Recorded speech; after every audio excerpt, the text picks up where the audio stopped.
Magandang araw sa lahat, welcome po ulit dito sa atin channel ang Biyahe y Komida. Maraming salamat sa lahat ng nag-subscribe, indeed. Punta tayo sa atin topic, August 21, 2025. Nadia Montenegro ipinagtanggol ng mga anak, basag na basag, ang pamilya. Ipinagtanggol ng kanyang mga anak ang aktres na si Nadia Montenegro sa gitna ng kinasasangkutan nitong kontrobersya. Nag-resign na si Nadia bilang political officer ni Senador Robin Padilla habang iniimbestigahan ang insidente ng paggamit umano ng MJ sa loob ng comfort room ng Senate building. Pero ayon kay Nadia, ang pagbibitiw niya sa pwesto sa opisina ni Senador Robin should not be misconstrued as an admission of guilt. It is not.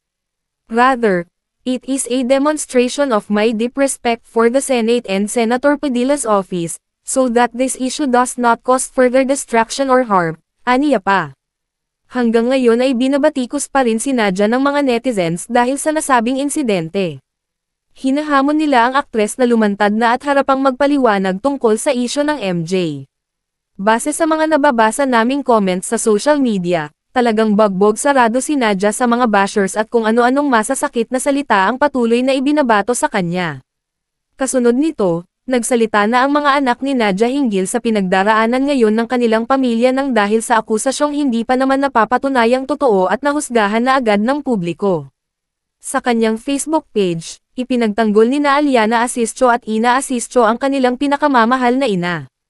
Mensahe ni Aliana, "What was done to our mom will never, ever be erased. The pain she went through will never be taken back. Everything she did was out of her willingness, whether as part of her work or simply out of love. She gave up 2 years with us because of the job she was committed to. Even now, she continues to help others, because that's who she is. My mom poured everything into what she did. She would never hurt or betray anyone, because she is one of the most loyal people in this world. She gave more than what was required because of how much she loved what she was doing, but the truth is, she would have done it as a friend, even for free, simply because that's her nature. The way this has affected our family, my mom's name, and the trauma it brought to my siblings is something I would never wish on anyone. It broke us to see her doubted, accused, and hurt so easily without even being given the chance to defend herself.